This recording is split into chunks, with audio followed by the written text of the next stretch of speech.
in regard to some of the things that are going on. Nothing bad or anything like that, but I wanted to make sure that everybody here understood kind of what's going on.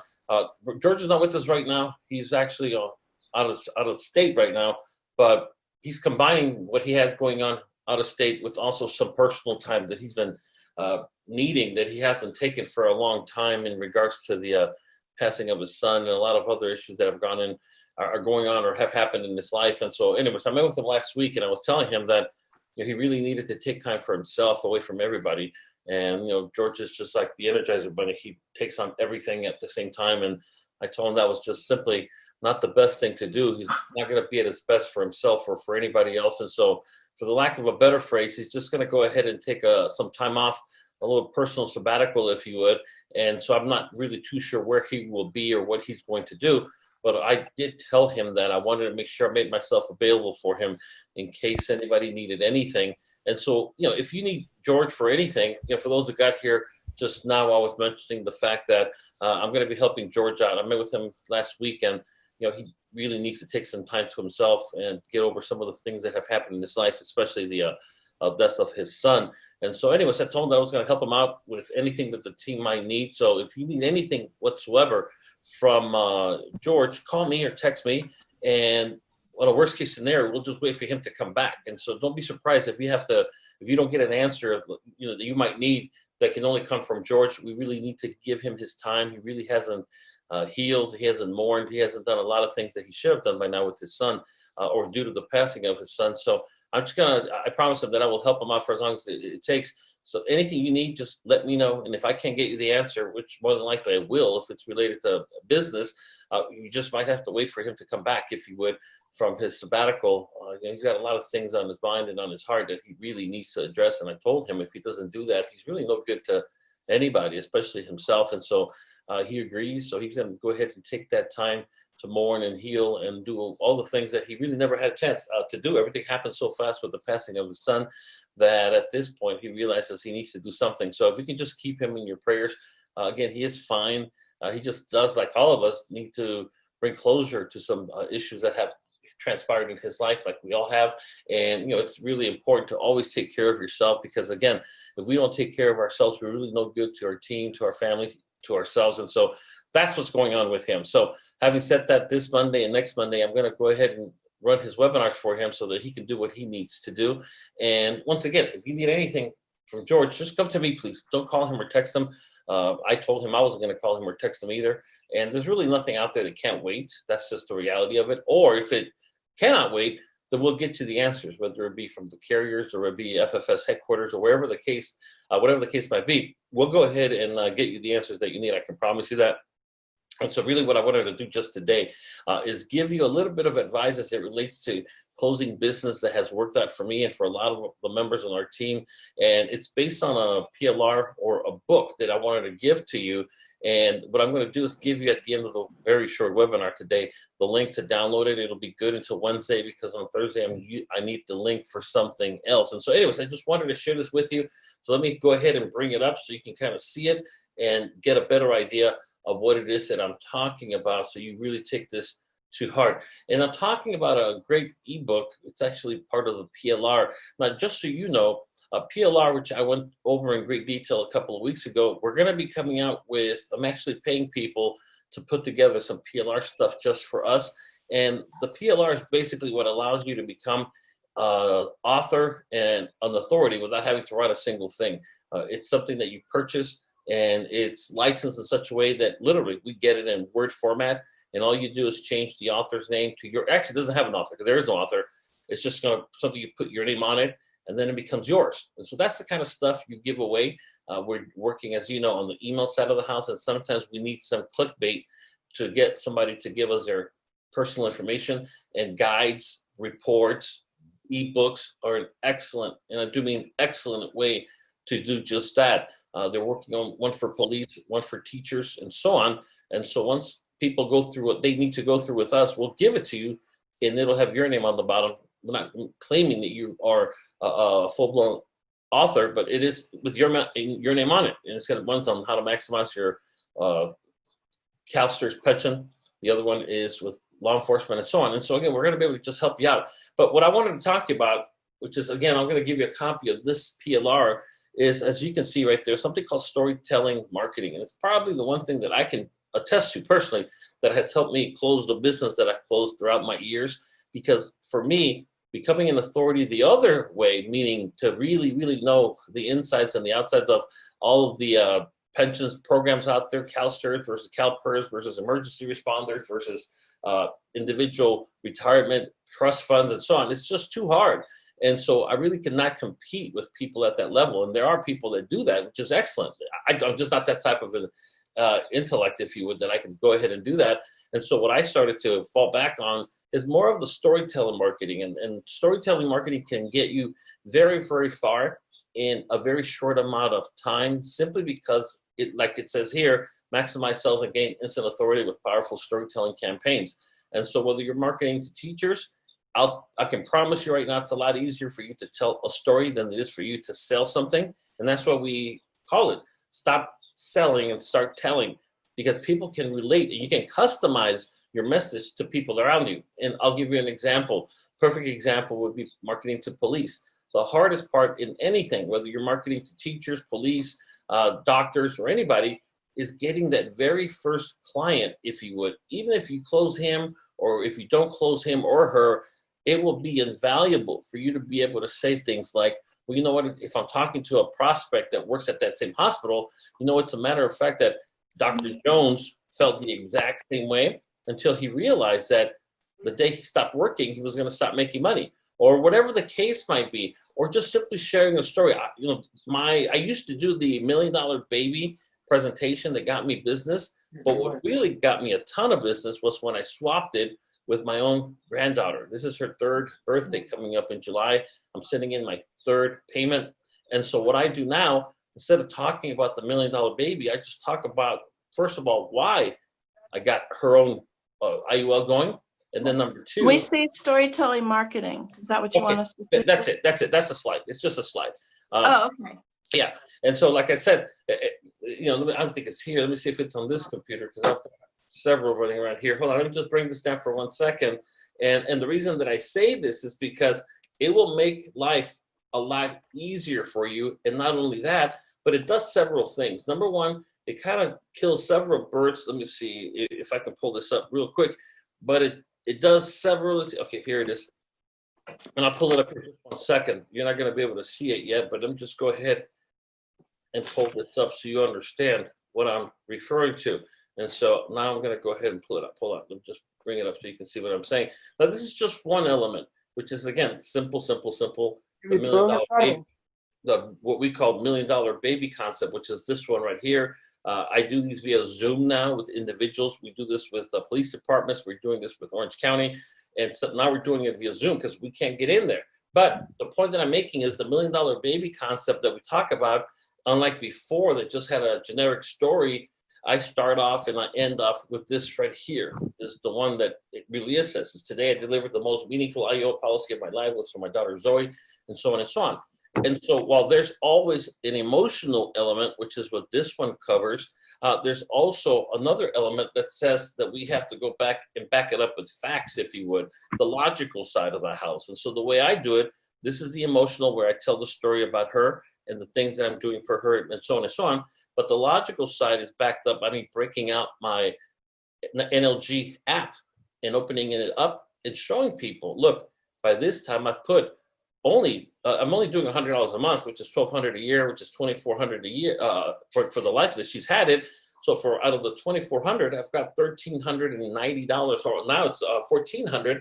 I mean, which is simply incredible. A lot of the money that I put in there is still in there and about to start growing and compounding. And then I go with the logic side. On the other side is, you've heard me probably tell the story when I'm talking about somebody about an IUL. I use the story of my brother. This story that I don't know if I need this. He's a single dad, and I explained to him, look, listen, on the emotional side, it would be foolish for you to leave your daughter hanging or to lose your entire life savings, whatever it is you might have because of an illness and this and that or whatever. And so he didn't get it, and literally a couple of months later, he came down with what everybody thought, including the doctors, was a stroke. The left side of his body went numb. He had to be wheeled out of work. and taken to the emergency room. And a week later, he got another one. And so then, he told me, man, I should have gotten that insurance. And I told him, I can't help you now because if it's a stroke, you're not going to qualify for it. And so anyways, to make a long story longer, he was committed to getting it. He went and met with literally 1,000 doctors and ended up giving me a stack of medical paperwork that said it wasn't a stroke. It was due to stress. And National Life Group ended up giving him the IUL, which is, now he'll tell you, they can come repossess my car before I stop paying my IUL. And, today he's in a rehab center right now because he came down with COVID-19. And, one of his greatest concerns, of course, when he sent me that first text was his daughter. Say, hey, man, if you know what to do. We talked about this. If something happens to me, please make sure you look out after my daughter. And, long story longer, like I said, he is a single dad. He had put me down as the beneficiary because he very clearly explained to me the plan, and we would carry it out. And so thank God, he is doing better. Thank God that he does have an IUL in place. And I was explaining to him that even if he does come down with other conditions, maybe he doesn't want to liquidate his IUL through the living benefits. But if he has to, well, at least the money is there that he never would have had. He has another friend of his that we were trying to get an IUL for, but the guy said it's just simply too expensive. And I told him, look, it takes a little bit more money than my brother because he was younger when he got it. You're older and you're at the no joke age. And so he's like, no, thank you. And of course, just blows money on other stuff, which I don't care. He just came down with the bad stroke and he's out of commission. His first question is how can he get one of these things? And I told him, you're done. You're uninsurable, and it's just not going to happen. And so what I'm getting at is that going back to what I'm emphasizing to you, that if we get away from, dealing with just the logical side of the house, and that's where they'll debate you, that's where they will wear you down. My recommendation is to not to start there, but rather start with storytelling. And I'm just going to wrap this up by showing you a few of the things that go on with this book so that you can better appreciate what this can mean to you. So let me go ahead and put this up on the screen just 1 second, please, and you'll get a better sense of it. So hopefully, let me see if we can pull it. This is not it. Hold on. So you can kind of get an even better sense of how important it is to do just that. So let me just go ahead and back out of here just 1 second, please. I got to exit this PowerPoint and go back to that one. I do just want to take a moment to congratulate, and I haven't checked it this morning. Let me go back over here and fire it up on your end. Here it is. But we do have a contest going on, and I wanted to congratulate everybody that's on top of it. Now, this is the old one. This is not an updated one.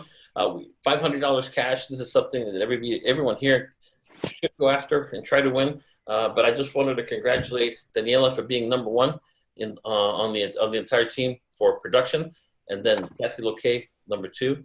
And again, just a tremendous job that everybody and everybody that is on the top three, including Knock, who's number three, is part of George's team. So congratulations to all of you. But I really would encourage all of you to go after this to win it because it's doable. It's a very simple contest, and you want to definitely make sure you do that. But anyways, the table of contents of this book, I'm not going to read you the book. This is something that if intrigues you enough, you'll read it on your own, is as follows: The Art of Storytelling, Stories That Sell, How to Inspire and Motivate, and then, of course, Effective Storytelling Hacks. It's a great, simple read. Somebody's scratching themselves with their phone or something. Hold on, guys. 1 second, please. And so, like I was saying, let me just close this out. Like I was saying, very, very simple. That's why I like this one so much. And I'm not going to go through the book. I just want to go over a few things as the breakdown of the great way to tell a story.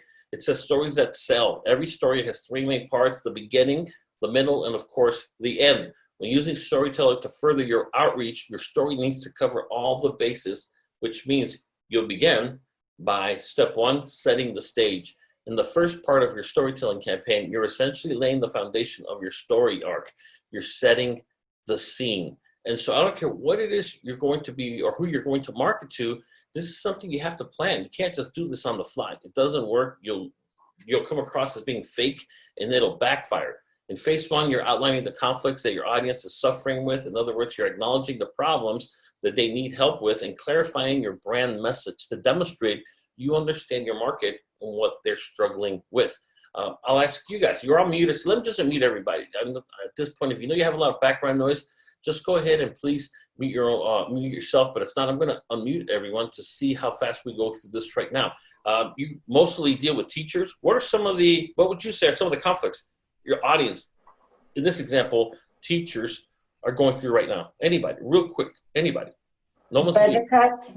Budget cut? Okay, that's good. No, but we need to narrow it down even further, because that sounds like something that all teachers are going. How can we narrow it down even more? A lot of them don't have enough, like a supplementary plan set Okay. up. So with the pensions that are going to be changing, they're going to have to fill that gap. Perfect. They're going to have to fill that gap. Also, what else could we add to that? That's good, by the way. That's really, really, really good. And if we were to phrase that in such a way that they can relate to, probably one of the greatest challenges that everybody has, but I customize this to teachers, is every time I go in and I ask teachers when I start my presentation to them, the icebreaker that I always use is, hey, by a show of hands, I just want to make sure I'm in the right room here. By a show of hands, how many of you here would like to retire someday? And then you hear, yesterday, last year, I wish it, whatever. Okay, well, then all the hands go up, hands come down. No. Put your hands back up. How many of you would like to retire and stay retired? Because that's the challenge the teachers are facing today. How do I retire and actually stay retired? Or unless you want to be a substitute teacher forever, or maybe you want to retire on a Friday and start a new career as a teacher with another district on a Monday. I mean, is that really what you want to do? Or would you rather just simply spend time with your loved ones and that's what people want. So, we can phrase it in such a way. Very good, Kathy. Thank you. What's another conflict that out there, whoever it is you're working with, I don't care if it's teachers, cops, cooks, waiters, anybody, conflicts that people are facing as it relates to our business, your business, anybody. Or people are living a lot longer, and long-term care is one of the biggest issues for every single person in this country. Perfect. And if I'm talking to a group of older people, the same thing. I want to be able to bring that down to something that can relate to them. And one of the things that I do is I always emphasize how, look, listen, it's very important for you to understand that somebody that's about to retire or in retirement, when you ask them, what's the number one thing they want to maintain, they want to keep? What's the number one thing you think that matters the most to older folks? What is it? Anybody know? Any guesses? And what I'm trying to do is get the audience to speak, just so you know. I don't care what they say. There's no wrong answer. Anything they say is good. I'm going to say, yeah, that's a good point. But I am going to, if they don't say it, I'm going to bring one thing up. What's the one thing that senior citizens want to maintain? Anybody? Their autonomy. They want to stay at home. Almost. There's another way to rephrase that. I mean, somebody might not understand that word, but you're right. What is it? Their independence. Mm-hmm. Their independence. So if you had a choice between retiring and living your years in your home versus being placed in a home, which one would you choose? Now, what determines in great part whether you are at home or in a home has a lot to do with what? What is it? Money. Money. Meaning, does care come to you? Can you afford that? Or do you go where the care is given for free by the government? And so financial security and money, of course, it plays a tremendous role. So if you do want to maintain your independence, and when you have your independence, you also have something else senior citizens want, which is what? Anybody? Any guesses? The answers or a way to get there. Okay, I mean, that could be one question. I mean, but the big thing for most people that are in that position, because they interpret maintaining their independence with maintaining their dignity. They're in control of their life in their home. Somebody helping them out, not the other way around. Well, they are somebody where they're just being warehoused, because that's unfortunately the way it is. And a great portion of that is determined by your financial means and the resources that you have, the savings that you have, to make sure that you can maintain both by staying home with your resources. Otherwise, if you run out of money, guess what? You get placed. And that's especially a challenge in our country, because in a lot of countries, the elderly are revered. I mean, they come first. We go out of our way. We take care of them at home. We do what needs to be done. But because of the way our society works, we cannot do that here in the United States. Unfortunately, when you get old, we just warehouse you. That's just the reality of it. And it's a horrible way, because then you run into a lot of other issues. And the number one is what's called life compression. That if you've got somebody that is 75 years old, that is still healthy, that has another 10 years to go before they pass, and you put them in a home, it compresses their lifespan literally into about 30% of that. So in 3 to 4 years, they're going to go. And it wasn't because of a broken body, primarily a broken spirit, a broken heart, because they gave up everything. And we want to help you change that. What's another conflict any of your audiences out there have? Anybody? Well, the defined pension, a lot of them are, worried about how much their pensions are going to be reduced when they pick a beneficiary. And once you show them that, they're surprised. Absolutely. And that's why one of the best ways to refer to it is as pension uncertainty. Will it be there? Will it all be there? Will everything that was promised to you be there, or will it be reduced like it's been done to some school district employees? We don't know. But I will tell you that of all the teachers that I've helped retire, I've never had one retire tell me, you know what, Javier, I screwed up. I saved too much money. I've never had one say that. It's usually the opposite. I should have started sooner. I should have saved more. I should have taken this a whole lot more seriously than I did. And as I'm saying those things, people are thinking those things in their mind. Damn, that's me. And so that's the importance of laying down the foundation and setting the stage. Anybody else with any conflicts? Everybody else, none of your people have conflicts, I guess. But I don't care who you're selling to or who you're trying to sell to. Anybody? And any conflicts? The conflicts a lot of times you hear, and you already mentioned it, was I don't have enough money, or it's, it's too expensive, or I'm not sure I can keep this up, or I have, whatever their issue. And to me, that's an opportunity to always emphasize the fact that, look, you know what, that's very common. I hear that a lot. But one thing that I've also realized is that when people sit down and really, really put down what's on the line, it's just a matter of priorities. I mean, unless you're living under the bridge, everybody has money.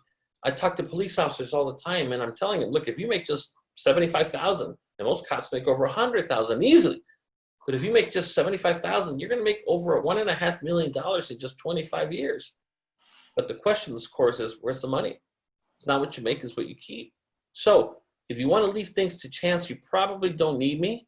But if you don't want to leave anything to chance, if you want to maintain your dignity, retire in your terms, never run out of money, and still leave a legacy that says I mattered while I was here on this earth, and that I wasn't just another piece of flesh that walked the earth, and that at least I made a difference, if not in the entire world, at least with my family. And I didn't leave my family hanging. I took care of them even after I passed. If that's you, then you and I need to meet. If you're full of excuses and this and that, then you know what? You don't need me. You just don't need me. But I know there's at least one person in this room who realizes how important it is to not leave anything to chance. Don't leave your spouse hanging. Don't leave your children, your grandchildren, your church, whatever it means, and whoever means anything to you. Don't do it. Unfortunately, so many people do. They leave them hanging, all because their priorities were just simply upside down. Very, very simple. So I don't buy into excuses from anybody about anything, and I'd rather not sit down with somebody because it's just sweet talk them into an appointment versus sitting down with people and tell me, you know what, I met with an officer. He wanted to do 200 for him. He wanted to do $100 a month for his son, brand new baby, newborn. I showed him the $1 million baby with my granddaughter. He's like, dude, that's exactly what I want to do for him. Let's start right now. And then his answer was, let's do 100 for me, 100 for him. And I go, look, listen, do yourself a favor. The best thing you can do for your son right now is take care of yourself. So start him later on. You lose a few years, that's fine. But when maybe you get a promotion, maybe you do this, maybe you do that. But just go ahead and start with 200 for yourself. And then when you're able to do that, even though if you work just one overtime shift, I mean, what do you get? It's about $400. Okay, but one shift a month. How many do you work right now? About 2 to 3. Is there more overtime available? Yes. I mean, you can literally work half a shift overtime and cover your sons. But for right now, no, let's just start with you. And he thought about it. He goes, no, I want him like you have your granddaughter set up. You know what? I'm just being selfish. Put him down for 100, put me down for 200. And we went ahead and took the application for both. They both got approved, and life is good. You got to stand for something. You can't just let people walk all over you because they think, who the hell's the expert here? Is it you or is it them? It's got to be you, and not as a life insurance expert. I want to be a baby expert, a child expert, a grandchild expert. And I'm just going to stick to my story that's going to be that I wish I would have done this for my kids when they were brand new babies. And I didn't. But just because I screwed up doesn't mean you have to screw up. And that's the power of telling them the story versus whipping out illustrations and just generic brochures and so on. And so, all right, anybody else that hasn't answered? There's other people here. I don't know if you just are watching or what you're here for, but anybody. There's 15 people here. Only 3 people have spoken so far, too. Any other, because if you can't come up with a challenge that your clients are facing or prospects, I mean, you're kind of dead in the water. Well, I'm not going to bother. Anybody else? Too good to be true. Yeah. And you know what? The best part about that is I thought the exact same thing, that this was too good when I first came across this. And so what I did is I just tore it up. And the more I tore it up, I realized that either A, this is the ultimate game of charades, the ultimate scam, where somehow they got teachers to sign up for this, police officers to sign up for this. And then I started meeting people that had it for 1 year, 5 years, 10 years, 15 years. And I realized that the more I scrutinized it, the more I liked it. Now, I'm not talking about cynics, because I can't help those people. Somebody's being cynical, well, only God can help them. But I'm talking about skeptics. I love skeptics because that could be overcome with facts. And so again, a company that's been around since 1848, they must be doing something right, unless it's a fake company, which you can verify, of course. And look, let me show you. Now, I'm not going to show it. I'll show it to you, but this is the old one. Let me just go ahead and give you an example of what everybody here should be doing. Let me just go back up to this right now, so you can kind of better sense, let's see, that I don't care if you are, and I'm just pulling this up randomly here, so forgive me. I always put together what I'm going to show you here in just 1 second, which is you cannot go around and work with what are called first generation clients and expect to succeed forever. It doesn't, it's too hard. For me to get my first generation client is super, super difficult. And that's why most people quit, and they should, because it sucks. I mean, nobody wants to do that. But for instance, I'll give you an example. When I sell to police officers, and this is when I sell to them a little different. This is for Baker Vegas. I'm just showing you random stuff. I have one for my clients, and I have around 25 police officers, their division, where they work at, their personal cell phone numbers. And I say, look, listen, again, I don't know if you're being a little skeptical. If you are, trust me, cops are the worst clients or prospects because they're super skeptical, but they're also the best. Because once they realize it's the real deal, they keep this product for life. Now, I'm not going to sit here and beg you or anything like that, but I will give you a list. Now, the other one has 20. This is just Baker Vegas, so forget it. I just pulled this up randomly because I'm in the middle of the webinar. But what I do is I pull up my 20, and it's police officers, deputy sheriffs that have had it 13 years up to 1 year, and call their cell phone numbers, text them. This is their personal information. And just like it says at the bottom, but just do me a favor, shred it. After you use it, don't just toss it in the trash, because this is their personal information. And that way the ball's in your court. And so that's what I'm saying, how important it is for you to break out and have, and always have with you a list of your clients that if you don't believe you gave them enough value to use them as a reference, then you're doing something wrong that you should just fix, if you would, so that you feel like you've done a lot of good, to the point that they don't share other people their experience with you, unless, of course, everybody says that what must be hiding something or something like that, and that's true. We don't want to do that. So that's why I emphasize that. For me, when somebody tells me that, hey, sounds too good to be true, well, don't take my word for it. You work for school police? Let me give you 12 names of school police. As a matter of fact, 3 of them work with you right here, and there's one right there. Ask him or her. Now, you work for LAPD? Well, guess what? We got 30 of those at least that have given up their cell phone numbers just to vouch for the product and for myself.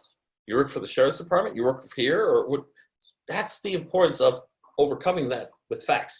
And so anyways, so we talked about the conflicts. I'm looking at this. If anybody else wants to say anything about conflicts that hasn't said a thing, anybody want to say something about conflicts your people face? Because if you can't come up with a conflict, just so you know, there's not a lot you can do for them. Because in your world, there's something wrong with their world that you can fix. Anybody? All right, well, let's go on. Providing a solution. It's kind of self-explanatory, because I was really hoping more people would speak up with some of the challenges that are being faced, if you would, with their clients or prospects. Because if you don't have a conflict to fix for them, there's no value for you. You're just going to be selling, and nobody likes to be sold anything, just so you know. We love to buy. Come on, Sharzad. Sharzad, you've had conflicts. Well, everybody's shy this morning, so But I encourage everybody to speak up. Speak up, because this is the whole purpose of me being here, to be able to provide answers. I mean, I've provided an answer just about everything that was been brought up. That's what I want to do. And the only other way to do it is to stumble through it when you're with clients, and that's the worst time to do it. That's the worst time to do it, because you're going to unfortunately find yourself frustrated with the lack of success. Anyways, so in the part of storytelling, you're offering your audience with a solution to the problems outlined in step 1. Now, I found out that the challenges that matter the most to people have a lot to do with what stage they are in life. If you're talking to a 22-year-old police officer about retirement, you're going to lose him or her. That's just the way it is. There's got to be something else you're going to go after. If you're talking to a 50-year-old about the importance of starting their IRA, it's got to be difficult, because they're going to tell you, I feel like I don't have a lot of time, and they're probably right. They're probably right. And so if you're talking to somebody about a legacy who has no kids, it's not the same as talking to somebody about a legacy when they do have kids, like the police officer I just mentioned to you, that I just told him my story. I didn't use a brochure. I didn't use anything. I just told him, man, if I would have done this for my kids when they were born, everybody would be in a much different position. Now, thankfully, I learned about this soon enough, but had I learned about it sooner, it would have been a completely different ending. And so that's why it's important for you to understand how you're going to provide. Now, my brother, I just told you his personal story with COVID and other things that he's had happen in his life, that the reality is that for him, if it does create an issue to the point that he qualifies for the ABRs, well, there's money to pull from right there, because he's not going to work anytime soon. Even after he gets out, where he's at right now, they already told him that. So how is he going to see himself through that? God forbid he passes away. Who's going to take care of his daughters? Probably going to be myself. But he also has left big insurance death benefit to make sure that she's not considered a burden or anything like that. That, again, her college and everything else is taken care of. That's him taken care of. So there's different elements behind it. And if he doesn't die, which he won't, and doesn't require the living benefits, or at least his retirement is going to be supplemented, because where he's at, they only pay a smaller portion of his pension, and it's a smaller percentage than teachers and cops. So he has to make that up. So no matter what life throws at him, he's taken care of. If he doesn't have the program that he has, the IUL, then he's overexposed at work for his retirement. He dies. His daughter is left hanging. And obviously, if he does come down like he did with COVID and has complications that require ABRs, there's nothing to draw from. So he's going to literally drain his savings account in about 2 weeks. Thank God this thing went through when it did way back when. And it's still in force right now, because at the end of the day, the best insurance policy out there is the one that's in force when you need to make a claim, period. So do that. Number 3 is the call to action. Now, I don't want to overpromise you and say that this is going to be the one that saves everything about you, but the next step is to apply to see and ensure that you qualify. I had one police officer just get denied. The guy just swears how healthy he is. I'm telling him, dude, just take the standard and run with it. Nope, I want preferred. Like, I do this, I do that. I go, I get it, man, but I can't see inside your body, your blood, your urine, and all the other indicators that are going to determine this. Just take it and run. Nope, I'm an excellent. All right, go ahead. And boom, this past Thursday, he just got denied. He's done deal. And so, oh well, not my problem. I told him, I explained to him, I emphasized it to him why he wanted to do that. And so do I feel bad? Not a bit, because that's just the way it is. And so anyways, it is what it is. So anyways, to make a long story longer, I'm going to give you the link. Now, make sure you download it, please, between now and Wednesday, because the link will be replaced by something else I'm doing at the end of the week, and you won't be able to get it. Just simply go to grabthefile.com, download it. My recommendation is to not just read it, but internalize it and be prepared, to answer some of the questions that the book is going to ask you, kind of like I did right now. And above all, if you really want to turbocharge this stuff, I mean, you will never, ever, ever, ever, ever. The last time I ordered and used brochures was almost 9 years ago. I don't believe in them. I think they're the dumbest thing around personally, because it unfortunately places the emphasis on the wrong things and the wrong people. I just don't use them. I don't carry them. Way back in the day, 10 years ago, we used to have UPS bring literally tons of boxes of brochures, shiny folders, beautiful, covers, and it just stopped. Just stop. Because if you don't have a story yourself, you're just simply haven't taken inventory of what really lies within you. I mean, all of you here are we don't have very, very, very, very, very young people. You've all been around senior people in the business, so you're not like this is your first day of business or life, so you better have it. Now you have it, it's just that you haven't itemized them. You haven't taken inventory of them. You haven't put them together in your mind, at least as to how to deploy them. But once you do that, like I said, I don't ever want to use a brochure because I think that they do more harm. I guarantee you they do more harm than good had you just relied upon your own personal experiences within the business, within life. And I can go on and give you 1,000 different more examples of how this can work by just simply telling a story. Any questions before we wrap it up? For those that got here a little late, I was mentioning the fact that George is going to be out of commission for a couple of weeks. He's taking a personal amount of time to just focus on himself. And, I'm with him. He had a lot of issues since the death of his son that he never really addressed. And so now he's going to take some time to address those, and they do require time. And if you need anything from him, don't call him, don't text him, don't email him. Ask me, and I'll direct you to the right person if I don't know the answer myself, because you need to leave him alone. And, we will get you the answer. And like I was mentioning earlier, if for whatever reason, we can't get you an answer, just wait it out. He's not going any. Hello. Oh, Lord. Oh, what? Marcella. No. No, that's. Oh, hold on. Wait. I know. Okay, hold on. Give me. Go. She's precious, Javier. I did like it. Say bye-bye. Bye-bye. Show everybody. Wait, hold on. Show everybody how you sing. What is that song? Oh, let it go. Show me. Let it go. Let it go. Frozen. Let it go.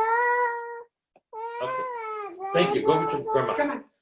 Oh, sorry about that. She said bye. Okay, bye-bye there. Bye. Okay, there. Knock it. Sorry about that. Anyway. That's great. You have a family, Javier. Yes. It's all good. That's why we do what we do. But the point that I'm making is you really, really have to lead with your heart. You really have to embody what you're out there selling. And most importantly, believe in it. If you qualify for any of our products, get it. Because to me, the only brochure I love to use is the app for National Life Group, whether it be my personal IULs or whether it be my granddaughter. My daughter is pregnant. This is 6 months and 1 week. So late in September, we're going to go ahead and have our second grandchild. And as soon as that little boy, his name is Jack, as soon as he's born, 14 days later, he's going to get his own IUL. And we're going to continue to go out there and do what's right to make sure that we leave our family strong, even when we're not here, whenever that case might be. Any questions, comments, or concerns? Anybody? Javier, will you be sending out a recording of this to us? If you want to, I'll send it. Absolutely. It is being recorded. I thought it's on the Facebook. This was not on Facebook Live, but I'm going to upload it to Facebook to make it easier for everybody. So give me about a minute, and it'll be on Facebook. Just grab it from there. You don't have to be my friend. You don't have to send me a friend request. I don't mind, but you don't have to. So just look for Javier Rodriguez, and you'll see the recording there, and just download it, okay? Thank you. All right. Anybody else before we end it? Quick question. Sure. With regards to the guy that you said he didn't want to go for standard. Could he have gone for standard, let's say, and then if you said, let's say, go for standard, and then the first, year, I don't know if he has to wait a year, could he reapply or whatever for his better rating? And if he'd done that, he would have been accepted. Yes. We had him basically approved at standard, and we're going to wait 1 to 2 years and reapply for a request to, and then they were going to require blood urine. But at that point, had they found what they found now, he would not have been denied his original one. So that's right. So he could have, let's say, if you'd said to him, well, you know what, if we just do standard for a year, then you're not going to be left with standard. If you, as you say, are in great shape and blah, blah, blah, then you're going to have your rating if that's what they rate you at. But then at least he'd be accepted and not denied. Yeah. What I had told him, and then the person that actually brought that cell to the table, the trainee, told me that, this guy's very hard-headed. One of the other people that I work with on the mortgage side actually was doing a mortgage with this gentleman, and that person kept telling me, man, this guy's tough. He's a hard-headed. He's very, very tough. And I could tell him, why would you risk it? Get standard, give it one, worst case scenario, 2 years. And if you're in great health and you're not going to change it, we'll just simply go ahead and reassess you at that time and get you preferred. Oh, you already said that to him. Oh, yeah, Okay. we had clarified with Okay, okay. the group that we're going to do that. And it's unfortunate. They came back initially with the medical record from his other doctor, and then that turned into we really need to run his blood, and then they came to verify what they had suspected or knew already, and it was a hard denial. But on the good news, he found out about it. He knew. But Oh, he knew. Oh, okay. yeah. But it's a different story. But like I said, I just don't understand. And so, anyways, great question. Anybody else before we wrap it up? Any Hey, questions? Javier, Omar. Go ahead. Anything. Javier, I just want to mention I just recently joined back to FFS with George. I just want to recognize the good job that you're doing. You are one of the reasons why I get back to FFS. I just want to say thank you. Perfect. Thank you. Welcome back. I appreciate that, Omar. Always nice to hear from you. Thank you, sir. Perfect. Anybody else? Comments, questions? Javier, I do have a question. Going back to the objection of it's too good to be true, I know you used the example of you thought that, but is there anything else that you can talk to them about that when they make that point? The hardest time to deal with it's too good to be true is when you're barely penetrating a market or an area, meaning let's just say, and I'm just pulling this out, if I'm working ABC Elementary and it's the first presentation there, it's going to be the toughest, even though there's still an answer. So my answer would be, let me give you the name and phone numbers of teachers that just like you initially thought it was too good until they did their homework and realized that the more they scrutinized this whole product, the more they liked it.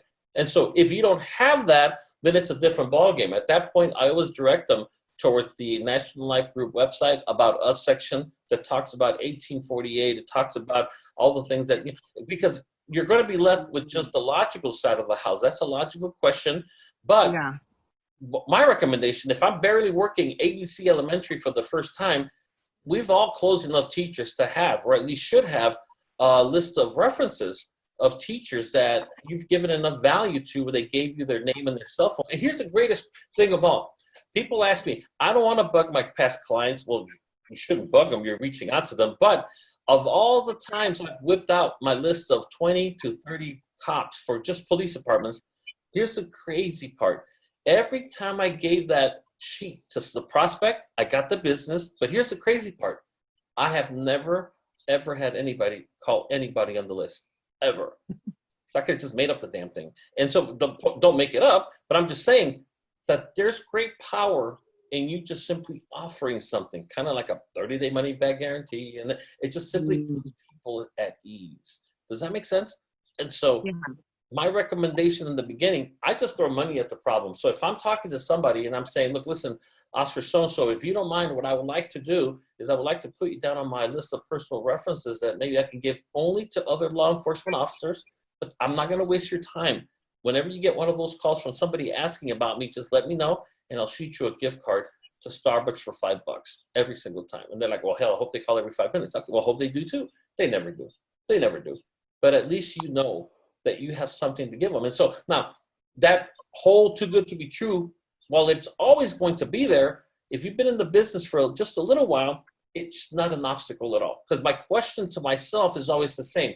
Is this person, this teacher, this cop, is this person being skeptical or are they being cynical? Because you will have people that are just cynics that don't believe in anything and they'll just make fun of you regardless. I don't care about those people. But if somebody says, man, it sounds almost too good to be true. Now, I always tell them the story. I first came across this product when I was sitting in the roll call just like you. And I was asking myself, this has to be one of two things. Either it's the ultimate game of charades where this person's in on the scam, all those personal references are on the scam, the insurance companies are in on the scam. And I mean, but a scam like that can only last so long. This has been going for decades now. Or maybe it's just something that, like she said, something I never even knew existed. And the more you scrutinize it, the more you're going to like it because you're going to be that much more confident that the company will be there for you and your family when it's your turn to collect. Does that make sense? Yeah, Javier, you've said in past meetings, like there are some who will and there are some who won't. How do you quickly assess who those people are so that you can move on to the next person? Very good question. I don't like to go back too often to. Here's what happens. If I give you, let's just say I do a group presentation for teachers, then everybody makes their own individual appointments. The first question I ask them when I sit down with them is, well, let me ask you, first of all, what part of the presentation intrigued you the most that brings me here today?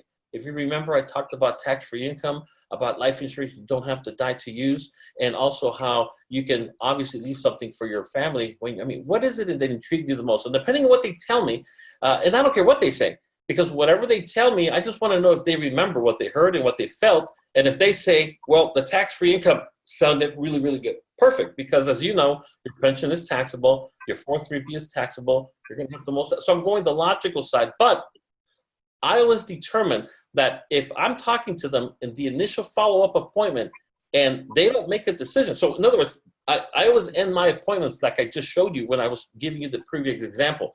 Well, here's the way I end it. Well, as you can see, Carrie, everything that I talked to you can definitely address your individual concerns, but I don't want to get too far ahead of myself because there is a qualification element that unfortunately not everybody meets. I just had one client that I had to give the unfortunate news that they got denied. Now, based on what you told me so far, and I can't see inside your body, but based on what you told me, I think there's a very high likelihood that you will be approved, but let's not get ahead of ourselves. The next step is to apply, and the good news is I'll be able to tell you within a day or two whether or not you got approved. So with your permission, I would like to go ahead and submit the application, so at least we can get that part out of the way that you will be approved. If they say no to the application, it starts to lose steam literally like 30% a day because they forget not only what they heard, but what they felt at the presentation. And personally, I would not go back in person, especially now. Maybe I would revisit it in an email, text, or Zoom call. But if more than likely, if they don't want it, they're not going to re-engage with you again. So I don't go back too often, and then maybe that's a bad thing. But if you are doing enough production and prospecting, you should have a full calendar without having to wait on those people too long. We've seen it. I mean, there's people here that have seen it, how we do presentations at jails and teachers and schools and police stations and everything else, that if we don't have them within the first week, the chances of it happening, here's the problem. If you hold on to enough of those people long enough, you'll start to question yourself, the product, the company, or your skills, your self-confidence level. You shouldn't do that. If within the first week the business is not in, I just simply put them on the when I have time to pile, meaning when I have time to do that, I'll check in with them. But within a week, I'm just move on. It's just too different. Okay. Thank you. Great. Another thing I wanted to piggyback with you with regards to what Kathy asked is you do the phone numbers of the guys in the police department as references, which is great. And I love your $5 gift card if they get a call. Also, I'm wondering, and you said you did this, I just want to clarify, but you also bring up your NLG illustrations in terms of your policies and show them, this is 12 years in and this is what it looks like. If we don't have that, do you have some, or can we get some older NLG policies where we can kind of have that also as a quick, here's a couple people and this is what it looks like 5 years later, 10 years later, whatever, 12 years later. And then that's also very helpful. I don't know if you do your own. I don't know if you do others. Block out critical information, of course. Sure. Let me see if I can just plug this in. I wasn't planning on doing this, but I just want to see if this even works to show you. And I'll answer that in great detail. Let's see. Hold on, please. In just 1 second, let me go ahead and show you. And let's see if this even comes up on this side. Because again, if you don't have it, I get it. But what I used to carry is everybody here, if you've done the business, if you've been here long enough, you know what I'm talking about when I say that we all have policies that were not taken, blah, blah, blah, just basically old. Okay, let me just hear this. Maybe just so, let's see, trust. So you should be able to see this in just 1 second. All right, so just one. If people are new, they don't have that you have, or that Daniela has. Sure. And the answer to that, and that's what I was getting at, get with somebody that is it has been in the business for a little while, or get generic stuff. Then you are going to have to go to generic. And like I was telling you earlier, is doing just that, getting started. So I'm not going to downplay the difficulty. I'm sorry, guys. I'm just trying to see if I can do this, because what I would like to do is open this up. So it should be popping up here momentarily. What are you trying to open up? The actual app itself on the screen, and if not, we'll just have to do it another day. But I wanted, and the reason that I wanted to share that with you is because it's enable you to do that. I don't think it's gonna work. We'll just do it next week. I'll just have it set up in such a way where it's from the beginning 100% based on just that. Let me just try it one more time, and we'll do this. If not, we'll do it next week.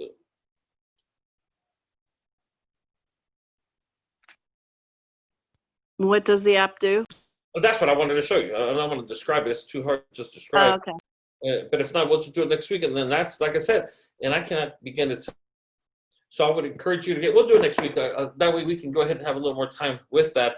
But beyond that, well, like I said, you really want to make sure you have, the way I call it, and this sounds corny for so many people, but ultimately, what is it that we sell? What do we sell? What would you call it? What do we sell? Peace of mind, security. First of all, that's a beautiful way to put it, because I agree. It's peace of mind. What's another way, cornier way to put it? What's another way to put it? I mean, for most people, financial security is just a dream. Does that make sense? I mean, people on average never thought that they would be as broke as they are at whatever stage in life they might be. That's something that, unfortunately, a lot of the population can relate to. If you ask them, did you think that at this age, and you're at this point, at this age, knowing what you know in life, you'd be struggling? And I don't care if you're a teacher, if you're a cop. I mean, I don't care what it is, because it's not what you make, it's how much you keep. And so what I always tell people, and I don't tell them this, but in my mind, I have in my mind that I really just sell a dream, whether it be peace of mind, whether it be a legacy. It's just a dream that unfortunately doesn't come true for most people. So if I'm going to consider myself, I don't tell people this, but I'm just sharing my personal insight with you. If I tell myself that I'm really selling the dream of financial independence, financial security, of wealth, of peace of mind, and so on, then what I'm going to emphasize that I need to be a dream salesman, then I'm going to have my kit, if you would, of samples. And that's really the best way I can describe it. That if I'm going to go talk to a teacher, I was talking to a doctor and a CEO of a medical center not too far here in Ontario. And once again, I thought the guy was what most people would dream of making, but he's struggling. I mean, he's a CEO, 300-something thousand a year. And so he's like, yeah, but taxes. I go, well, if that's the issue, I have something that I think will intrigue you. And so I think that you do have to have I don't care what you consider yourself that's selling, you have to have a samples, if you would, to show them. Just like back in the day, they used to sell everything. 90% of the things were sold door to door way back in the day in our country. You have to be the same way, where they had literally sample kits. They had, which is what you have to do. And so that's what I'll share with you next Monday on how to do that with your phone. Any other questions, comments, concerns before we wrap it up? I have a question, Javier. If you have somebody who's older and wants an IUL, is there anything you can do for them? Is there any solutions for someone who's, over 55? I mean, the reality is that making them understand that it's not going to be a product that's going to provide retirement income for them. At that age, what they're really concerned about most of the time is either leaving a legacy behind, or the living benefits that gives them the independence that they see. Because here's the whole thing. When you're talking to older people, I'm not saying that 50 is old, even though you're not a spring chicken and they know it. But let's just say I'm talking to somebody that is older. The one thing you have to leverage is not only what they know, but most importantly, what they see. Most seniors today are terrified because of what they see happening to their friends and their family members in the same boat, being placed in homes, passing away, and not having enough money to even be buried. Leaving debt for their spouse, leaving their spouse that's going to have to move in with somebody else because there's still a mortgage. You realize, I'm in the mortgage business. I keep being blown away as to how big mortgages are, and not only how big they are, but how new they are. People are refinancing in their 50s, in their 60s, and so on.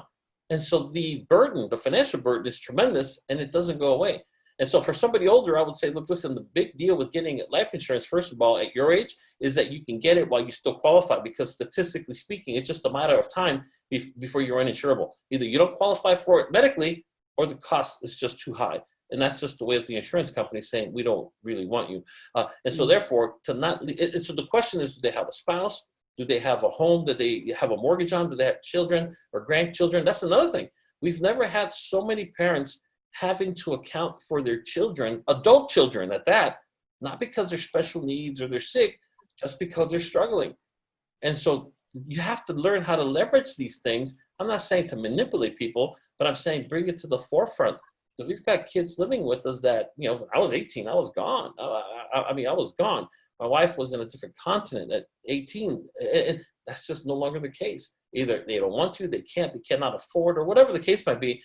Parents are having to think of their kids, even though they're adults, during their older years as well. So that's the best. So for somebody older, you're going to have to find a need. So that would be my question to you, based on what you know about them. And if you don't know about them enough, you need to go back and find out. Because the way I work, when I sit down with somebody, all I'm doing, even though I'm shaking hands and I'm smiling and I'm talking to them, all I'm doing is finding out what needs, if any, do they have that our products can fix and address.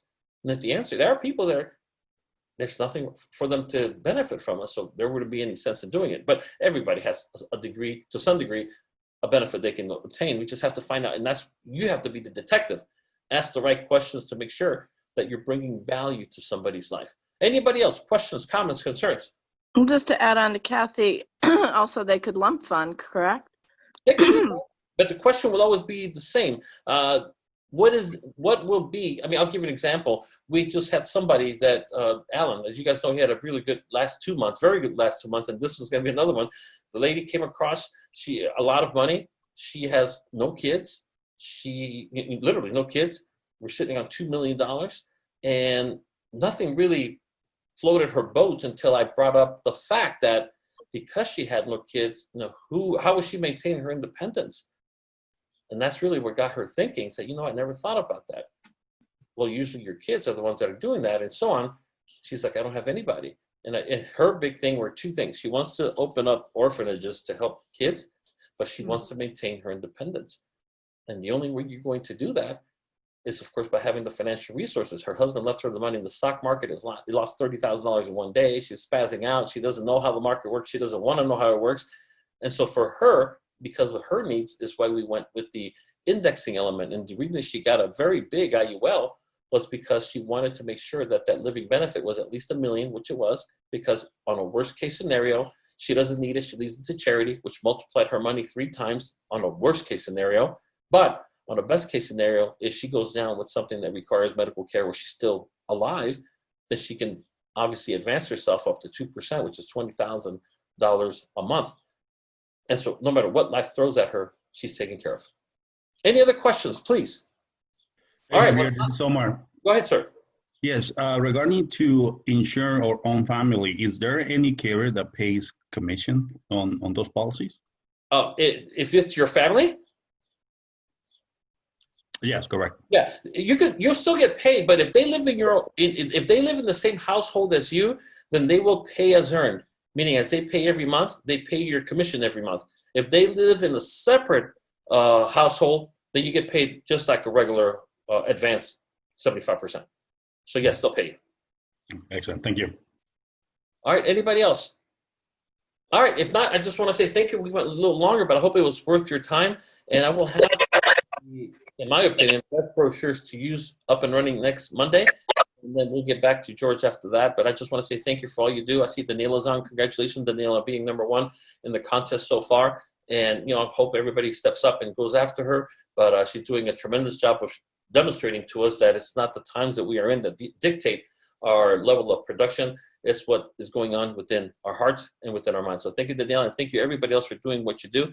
And let's go out there and bring value to somebody this week and move our business from where it is to where it deserves to be as well. Let's make it a productive week, everybody. Thank you so much. Have a wonderful day. Bye-bye.